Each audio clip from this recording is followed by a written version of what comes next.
Assalamualaikum warahmatullahi wabarakatuh. Pada kesempatan kali ini, saya akan mengulas tentang unsur-unsur tata letak, di mana perlu kalian ketahui bahwa unsur-unsur tata letak berkaitan erat dengan basic-basic atau dasar-dasar apa saja yang harus ada pada layout itu atau tata letak. Jadi, istilah lain dari tata letak sendiri adalah layout ya. Kemudian setelah kita bahas unsur-unsur tata letak, kita lanjut membahas prinsip-prinsip tata letak. Dan pada pertemuan yang pertama ini, kalian harus mengetahui istilah-istilah yang ada pada desain grafis ya. Jadi di modul desain grafis sudah saya sertakan di grup mata pelajaran. Itu di sana ada istilah glosarium. Ini saya coba buka. Yang pertama kita akan membahas tentang unsur. Seperti yang saya jelaskan tadi, sebelumnya sampean juga harus membaca glosarium ya. Di sini cukup membantu berkaitan dengan istilah-istilah di dunia kegrafikaan, mulai dari additive color, subtractive color, warna-warna apa itu, komplementer, analogus itu dalam bab warna. Ada juga istilah-istilah berkaitan dengan download ya, seperti bit depth ini dalam mata pelajaran fotografi juga perlu sampean ketahui kedalaman warna, kedalaman istilahnya apa ya, pencahayaan. Kemudian bleed ini nanti berkaitan erat dengan percetakan.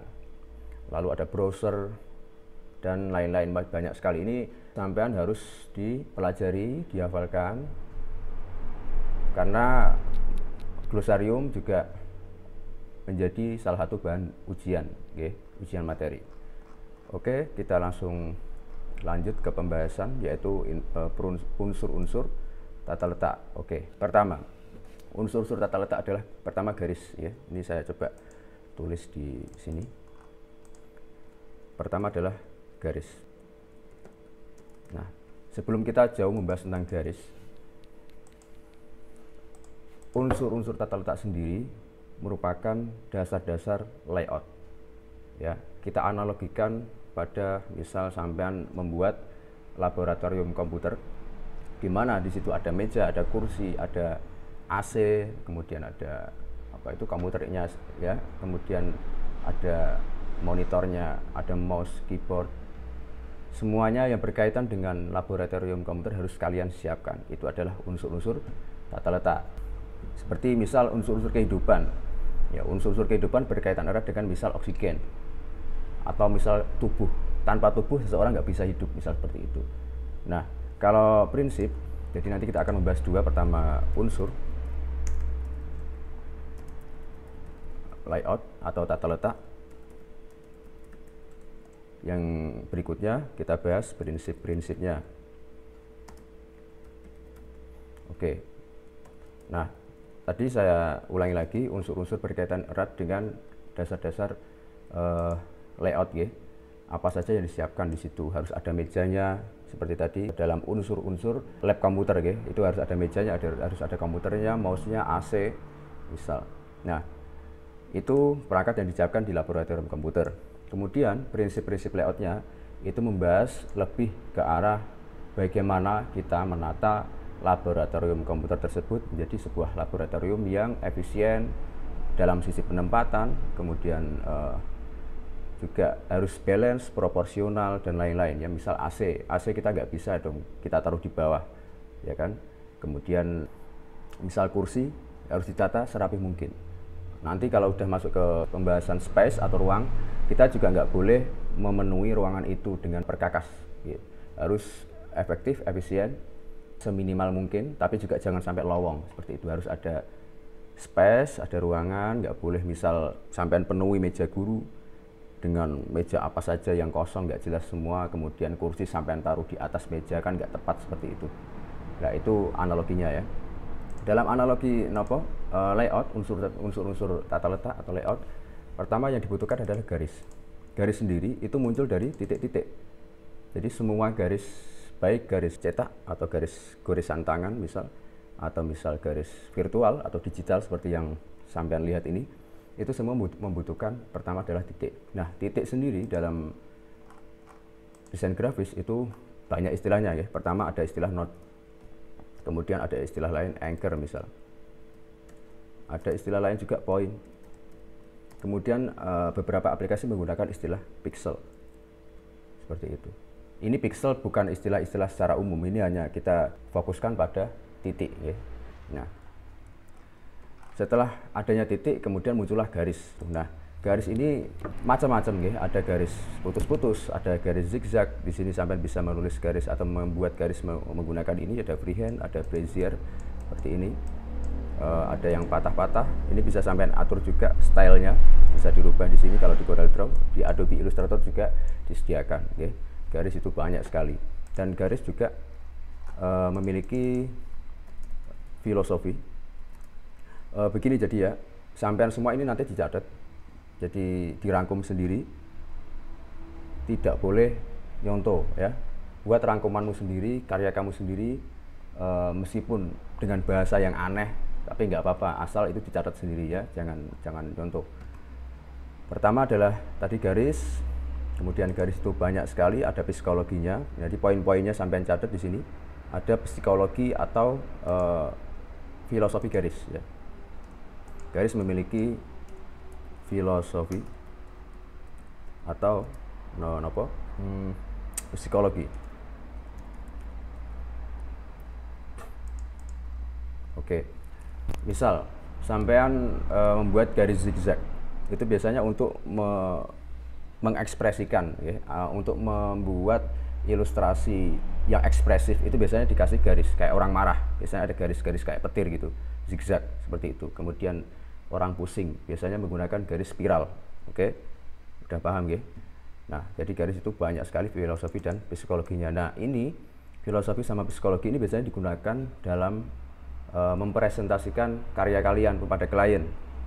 Apalagi misal sampai ikut kompetisi lomba ya, atau kompetisi atau apapun itu yang sifatnya perlombaan ya, itu biasanya harus menyertakan filosofinya. Kenapa misal sampean membuat logo seperti itu dengan garis-garis seperti itu, dengan warna-warna seperti itu harus ada filosofinya. Kemudian di sini saya buka lagi materinya. Dari bentuknya garis sangat bervariasi. Ada garis lurus yang bersifat formal, garis lengkung untuk kesan santai atau lembut, dan garis patah yang terkesan kaku ya. Nah, di sini sudah dicontohkan beberapa jenis garis. Lalu di sini juga disebutkan garis terbagi menjadi dua, yaitu garis alamiah seperti ini contohnya. Di sini terdapat garis yang terbentuk secara alamiah, kemudian ada garis yang diciptakan tidak sengaja atau muncul karena benturan dua objek yang berbeda seperti ini. Ini garis di sini yang shadow-nya ada bayangannya ini terbentuk secara tidak sengaja karena melalui proses penumpukan dua objek. Ini hanya itu aja lah, tambahan wawasan saja. Kita skip karena ini posisi pandemi, jadi materinya saya buat seminimal mungkin, seefisien mungkin. Nah, di sini ada filosofinya, mungkin sampai nanti ikut kompetisi, ini bisa disertakan ya. Garis horizontal dapat mengungkapkan kesan tenang, wawasan luas, kemudian putus-putus. Jadi gini, untuk masalah filosofi atau psikologi garis itu sendiri, atau psikologi yang lain kayak warna, bidang, dan lain-lain, itu berkaitan erat dengan bahasa-bahasa yang lebay. Jadi sampean nanti harus terbiasa dengan bahasa-bahasa seperti ini ya. Tapi ini nggak berlaku kalau kita sudah misal berhubungan dengan klien atau berhubungan dengan pasar yang tidak membutuhkan bahasa-bahasa filosofis seperti itu. Misal sampean dapat project sebuah logo atau apapun itu, misal ID card atau apa, kemudian klien pengennya gambarnya ini gambar buram atau gambar blur. Sampean nggak perlu ngoyo untuk memaksa klien agar gambarnya dibuat yang lebih bagus lagi ya. Misal ada seseorang dipesan, "Mas, saya pengen gambar seperti ini, tolong dicetakkan, didesainkan seperti ini, tapi gambar utamanya ini, Mas." Nah, sampean lihat gambar itu ngeblur, sampean cukup ngasih solusi, misal, "Mas, ini apa nggak dirubah seperti itu ya, dirubah gambarnya yang lebih bagus lagi." Nah, kalau klien bilang, "Nggak usah, Mas, cukup saya pengennya ini seperti ini," ya udah, itu harus sampean turuti. Nggak boleh dalil bahwa prinsip-prinsip tata letak itu gambar seperti ini nggak cocok, Mas, nggak usah seperti itu, kalian kerjakan saja. Oke. Nah, untuk di Adobe Illustrator biasanya menggunakan line segment tool seperti ini untuk membuat garis lurus. Untuk arc tool membuat garis lengkung, ada spiral. Kemudian untuk membuat garis-garis bebas menggunakan biasanya diistilahkan pen ya. Kalau di CorelDRAW Di sini ada banyak, ada Bezier. Untuk garis lurus itu menggunakan 2-point line seperti ini. Sedangkan untuk garis bebas bisa menggunakan freehand atau Bezier atau pen ya. Kalau untuk pemula biasanya menggunakan 3-point curve. Kita lanjut, setelah garis kita membahas tentang bidang atau bahasa Inggrisnya shape. Ini juga nanti ada filosofinya, ada psikologinya, nanti disilakan dirangkum sendiri ya. Filosofi.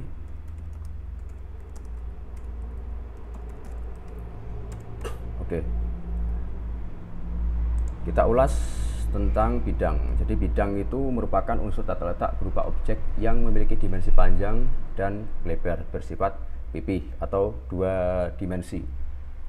Sedangkan yang berbentuk 3 dimensi biasanya disebut dengan bentuk. Ya.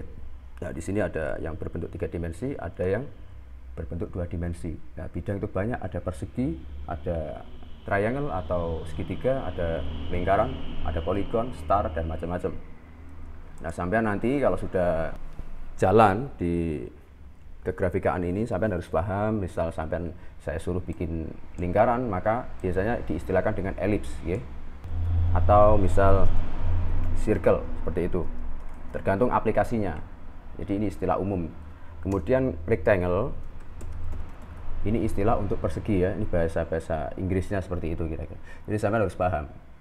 Kemudian ada poligonal seperti ini atau star atau spiral. Dan kalau di CorelDRAW di sini ada shape atau bidang-bidang yang lain, bisa sampai buka. Di sini ada pilihannya. Oke. Nanti untuk CorelDRAW kita bahas di bab sendiri, khusus untuk membahas CorelDRAW, khusus membahas Adobe Illustrator. Kemudian yang terakhir di semester genap kita akan membahas tentang Photoshop. Oke.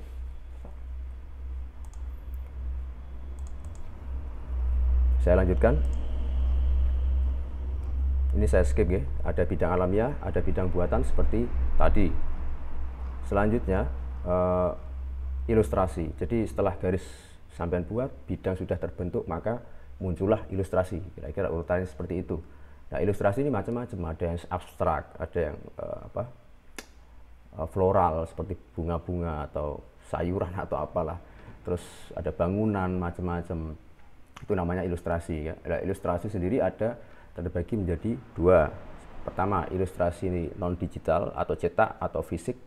Kemudian yang satunya adalah ilustrasi digital. Sedangkan yang non digital seperti goresan tangan kalian di kertas, gambaran kalian, tulisan kalian, kemudian ya semuanya yang berkaitan dengan cetak ya, yang offline atau yang tidak visual ya. Kalau yang visual atau digital itu terbagi menjadi 2 lagi ya. Jadi ilustrasi digital fokus kita ya. Itu ada namanya ilustrasi bitmap atau raster. Kemudian yang kedua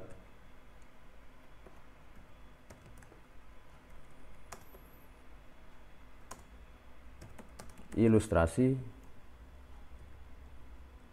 vektor. Jadi sampean nanti harus bisa membedakan antara bitmap sama vektor. Nah, di sini saya contohkan. Ini akan dibahas sendiri mengenai ekstensinya, mengenai bagaimana pola-polanya, karakteristik objeknya atau karakteristik filenya itu akan dibahas sendiri. Ini akan saya singgung sedikit saja ya. Jadi ini saya bedakan. Pertama, gambar vektor itu seperti apa gitu. Jadi gini ya, kalau di dalam materi ini ilustrasi terbagi menjadi 2. Pertama adalah bitmap, yaitu ilustrasi yang dibentuk oleh susunan raster atau pixel atau titik koordinat dalam suatu grid. Grid itu garis virtual seperti itu. Semakin banyak jumlah titik yang membentuk suatu grafis bitmap, berarti semakin tinggi nilai kepadatannya. Jadi gambar yang kalian foto dari HP kalian itu semuanya berformat raster, nggak ada yang vektor. Nah, oleh karena itu, berapapun besarnya megapiksel HP kalian, itu tetap nanti kalau sampean zoom tetap pecah. Karena formatnya tadi raster atau bitmap. Ketajaman warna dan detail gambar pada tampilan bitmap tergantung pada banyaknya piksel warna atau resolusi yang membentuk gambar tersebut. Beberapa format file bitmap yang populer adalah BMP, PCX, dan TIFF. Ada juga JPEG seperti gambar-gambar kalian, foto kalian, JPG, kemudian ada PNG. Ini akan saya kupas sendiri di pembahasan tentang ekstensi gambar digital dan pengenalan software-software grafis. Sedangkan pada gambar vektor yaitu ilustrasi yang dibentuk oleh serangkaian instruksi matematis yang dijabarkan dalam bentuk garis dan bagian-bagian lain yang saling berhubungan dalam sebuah gambar. Ukuran file relatif lebih kecil dibanding raster. Nah, ini bedanya secara visual ya, biar kalian tahu. Ini adalah aplikasi berbasis vektor yang saya gunakan untuk mencontohkan ini. Nah, di sini saya buat objek bintang. Di sini filenya atau objeknya murni vektor. Kemudian ini saya duplikat. Lalu yang sebelah kanan ini saya beri warna biru. Kemudian saya konversi ke bitmap. Jadi yang sebelah kiri masih vektor, yang kanan ini akan saya konversi ke bitmap. Nah, di sini akan disediakan konfigurasi, bisa kalian tentukan. Nah, di sini ada DPI. DPI nilainya semakin kecil, maka gambar tersebut semakin jelek atau semakin buram, atau pikselnya semakin tampak. Sedangkan standarnya standar ideal itu 300. Apakah bisa dibuat 1000? Bisa, tapi biasanya ukurannya semakin membesar dan juga tidak efisien. Okay. Biasanya dipercetakan rata-rata 600 atau 300. Kebanyakan 300.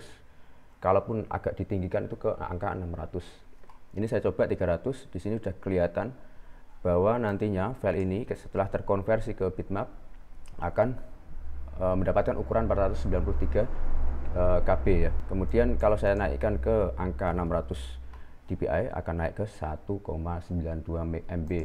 Sedangkan kalau di angka 72 ukurannya memang kecil, 28 kilobita, cuman hasilnya kira-kira seperti ini. Nah, dari jauh sudah kelihatan buramnya seperti itu. Nggak perlu di zoom, ini udah jelas kelihatan gambarnya sudah kacau. Nah, saya coba konversi ulang ke bitmap dengan ukuran standar, atau saya naikkan ke angka 600.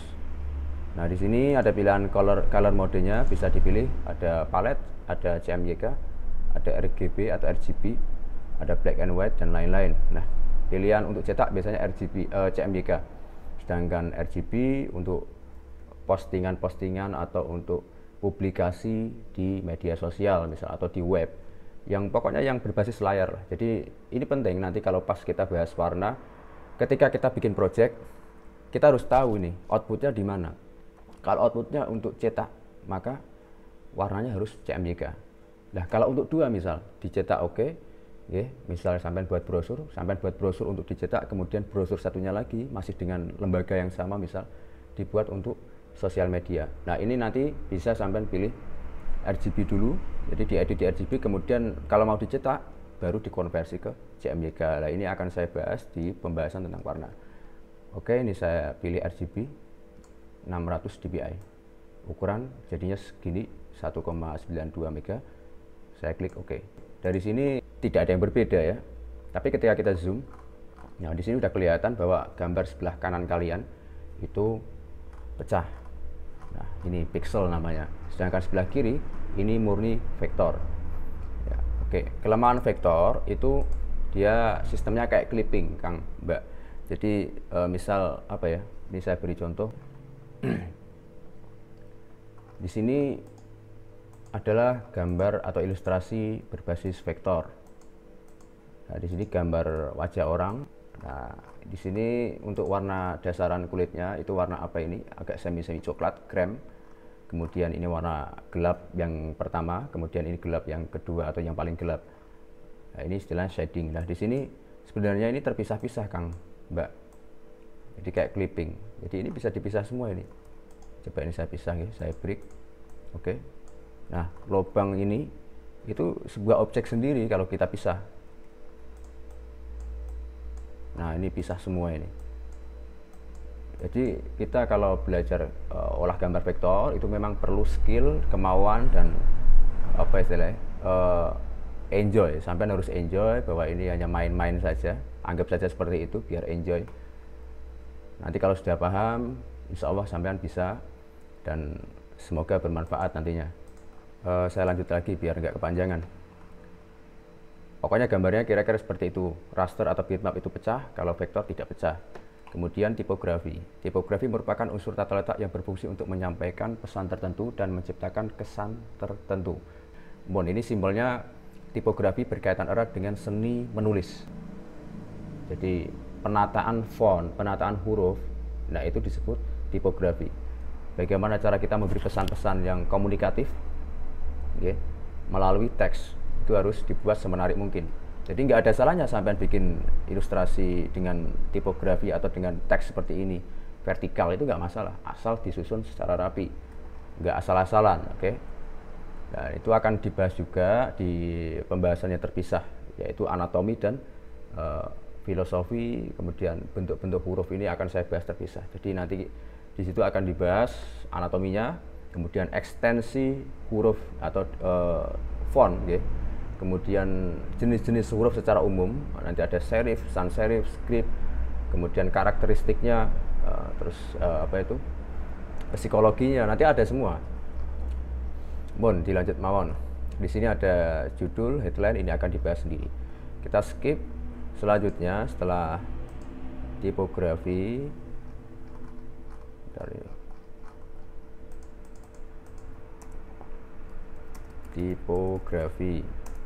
kelima adalah warna. Okay. Warna adalah unsur tata letak yang sangat penting untuk memberi pesan-pesan visual ya. Jadi selain ilustrasi secara umum, kemudian pemberian font atau huruf, pengaturan atau kreativitas dalam memilih font, dalam mengatur font, kita juga harus memahami tentang warna. Seperti yang saya singgung tadi, pembahasan tentang warna akan dibahas di bab sendiri. Oke, kira-kira sampean nggak mungkin membuat ilustrasi dengan warna putih. Di kertas putih itu nggak mungkin, pasti ada warna minimal hitam putih. Nah, kemudian akan dikembangkan lagi menjadi warna-warna yang lain. Nah, selanjutnya kita bahas tentang gelap terang.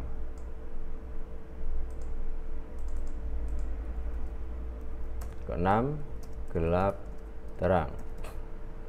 Nah, gelap terang berkaitan erat dengan brightness atau saturasi atau adjustment dalam sebuah gambar digital, baik itu gambar raster atau gambar vektor ya.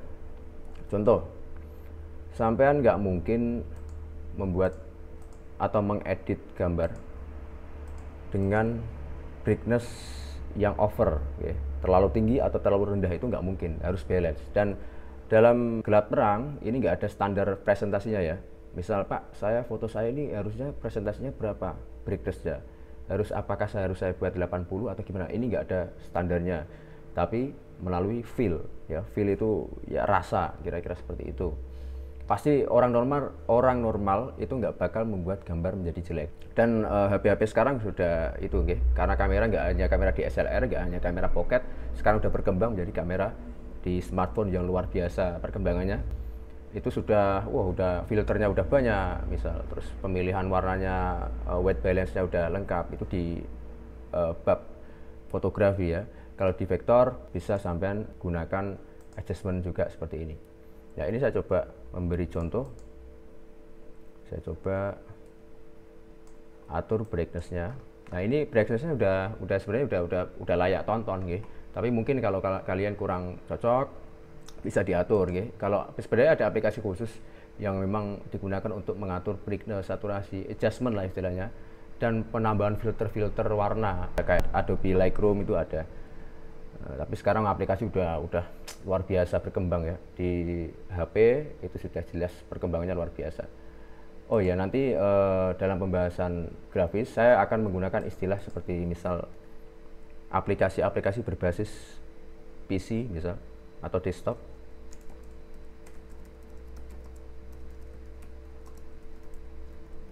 Kemudian ada istilah lain, aplikasi berbasis mobile. Nah, ketika saya membahas tentang aplikasi berbasis desktop atau berbasis PC, maka kalian harus paham bahwa aplikasi itu diperuntukkan untuk komputer, untuk Mac, pokoknya laptop atau apa, pokoknya yang fokusnya di perangkat-perangkat bersistem operasi PC, okay, komputer. Sedangkan kalau saya bahas aplikasi berbasis mobile, maka sampai harus tahu bahwa itu yang dibahas adalah aplikasi misal kayak Android, pokoknya smartphone, okay, tablet atau apapun itulah, okay, iOS itu adalah aplikasi berbasis mobile. Nah, di sini CorelDRAW nggak ada aplikasi mobilenya.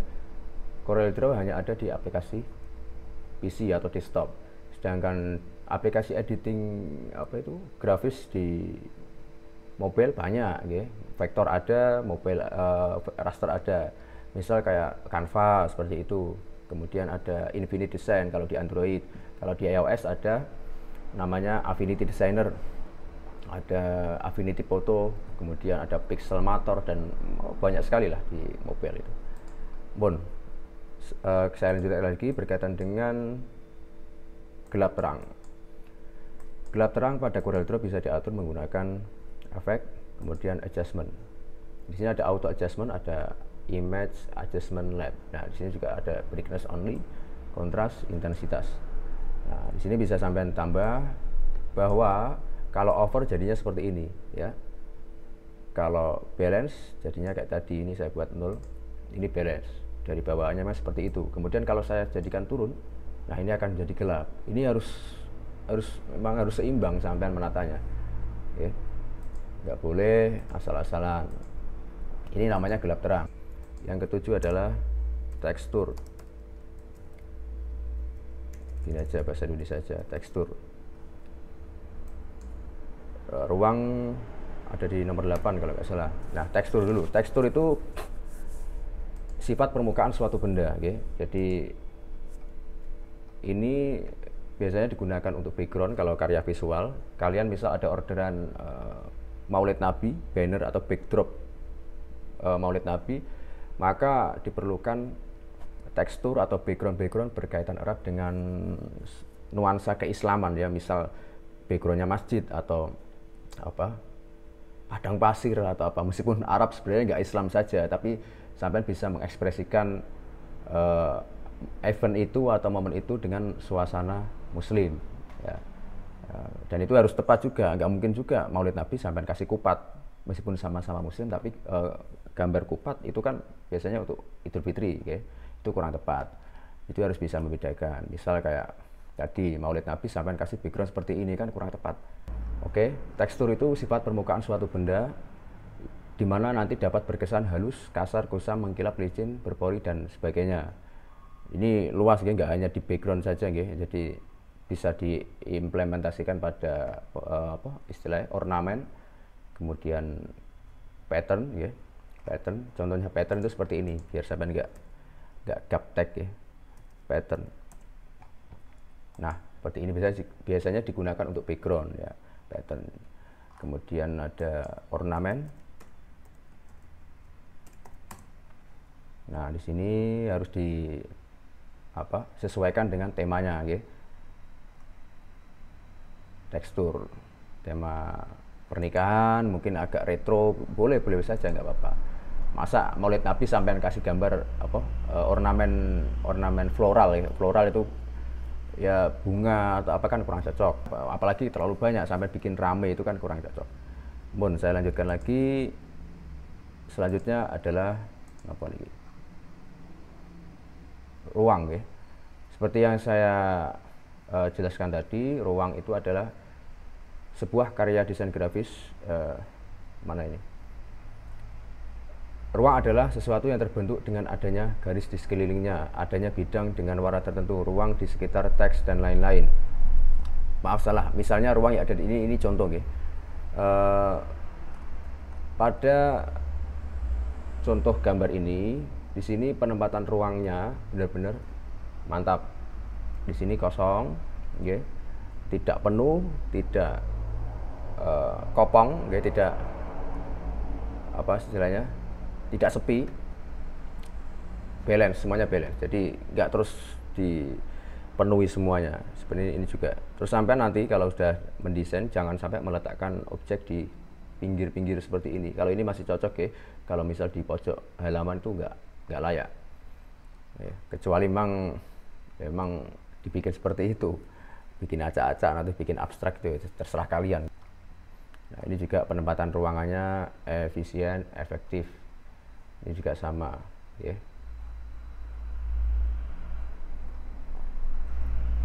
Nah, ini nanti semuanya dirangkum. Saya harap diatur sendiri. Nanti unsur-unsur tata letak kalau sudah dipahami, sampean bakal bisa membuat visual hierarki, istilahnya urutan penyusunan mana yang harus dibuat dulu, prioritas. Jadi sampean harus membuat ilustrasinya dulu atau bikin teksnya dulu. Itu kalian tahu nanti kalau sudah memahami unsur-unsur tata letak. Sebelum saya akhiri, saya akan menambah sedikit tentang teori ruang tadi, bahwa nanti untuk lebih detailnya pembahasan tentang ruang itu akan masuk ke negative space ya. Seperti ini, karya seni negative space, pembuatan logo berbasis negative space seperti ini. Sampean pasti tahu ini ada gambar orang, wajah orang siluet dari samping, 2 orang. Kemudian negative space-nya ini yang positif, positif itu yang dipenuhi warna, otomatis di sini warna hitam. Kemudian yang negatif ini adalah kayak pion catur ya, atau apa ini saya kurang tahu ini. Kemudian ini sama dua binatang ini nggak tahu ini panda atau apa. Contoh di FedEx,